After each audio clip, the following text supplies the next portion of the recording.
Hello everyone, I'm Meteorologist Charlie Ironmonger. Thank you so much for joining me today for your 11 a.m. news and weather update from the First Alert Desk.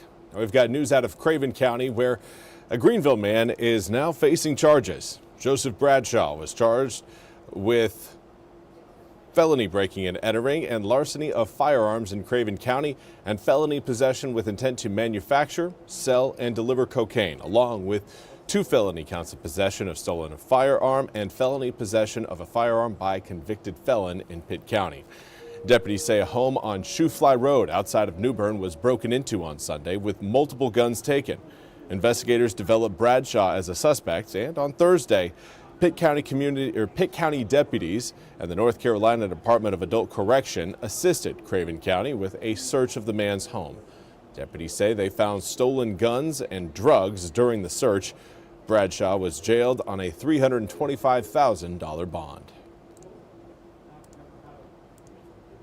In other news, we have a fatal accident to bring to your attention out of Belhaven. It happened on Pungo Creek Road outside of Belhaven just before 7 a.m. this morning. Troopers say 31-year-old Brandon Batcher was thrown from his motorcycle after he hit a deer, and he died at the scene. Now, no other vehicles were involved in the crash.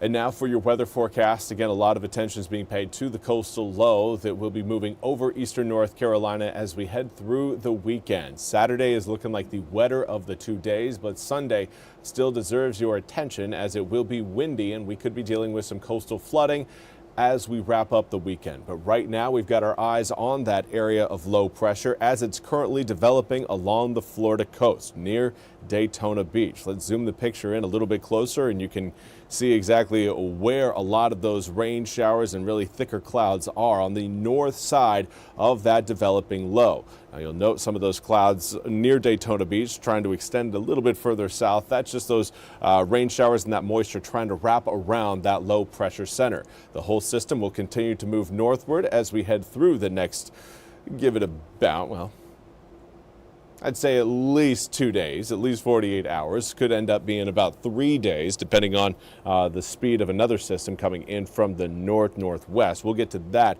coming up in just a few moments, but do want to highlight that right now along the Florida coast, Daytona Beach does have a flood warning up. And all of that rain between Daytona Beach and Cape Lookout, all of that rain is going to get pushed through eastern North Carolina.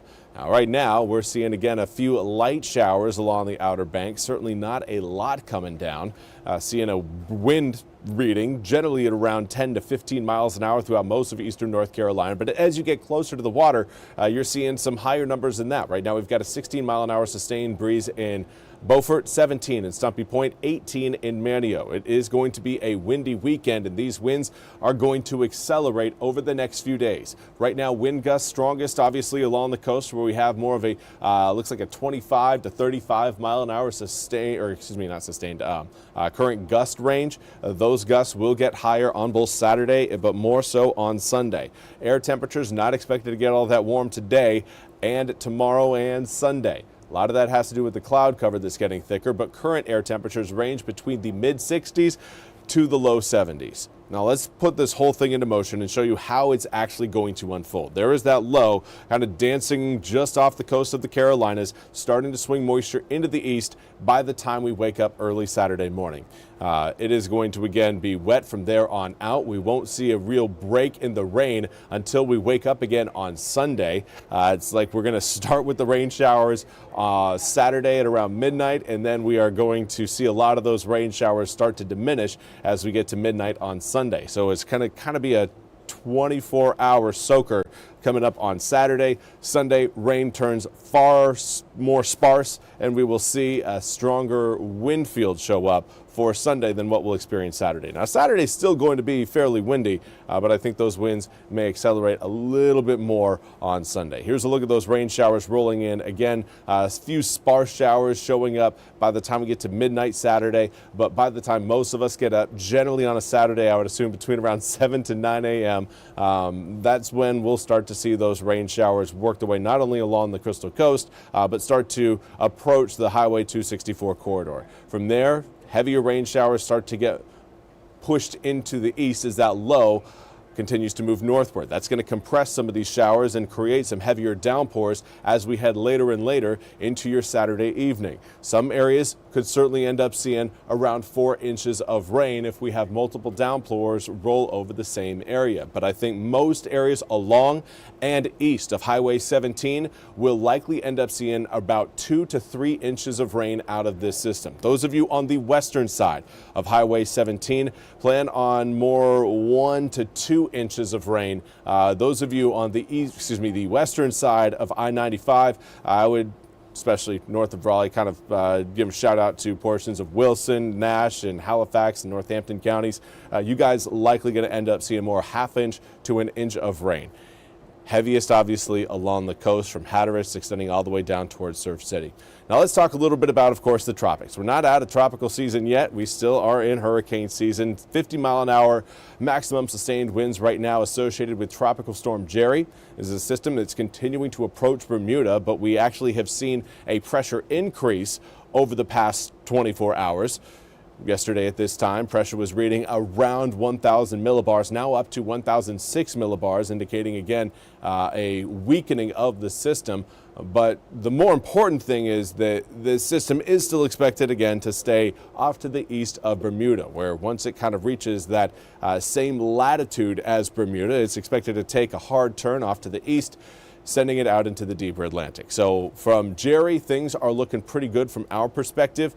As far as your 8-day forecast goes, though, again, once we get done with this weekend, the forecast improves significantly. Air temperatures going to be staying in the low 70s over the weekend, but overnight lows will come up into the upper 60s by the time we reach Saturday night into Sunday morning. This is that low pressure system bringing in, it's not just rain, but it's humidity as well. But once it exits and those northeasterly winds on Sunday really start to increase, a lot of that humidity is going to be lost. So you'll wake up, you certainly go to bed on Saturday feeling fairly, if not very humid out there. On Sunday, you will wake up to that same feeling, but you'll feel a change happen through the day as those winds again continue to push in that cooler and drier air. That'll be with us throughout next week. Lots of sun coming up over the tail end of next week, and it could end up feeling a little bit chilly out there by the time we get to next Friday morning. Overnight lows right now expected to dip into the upper 40s. A true sign that Halloween is right around the corner. It's not just the decorations, even the weather's starting to agree with us too. Well, that's all we have time for today's 11 a.m. news and weather update from the First Alert Desk. I want to thank you so much for joining me. We'll be back with more news and weather at the top of the hour. Until then, have a wonderful Friday.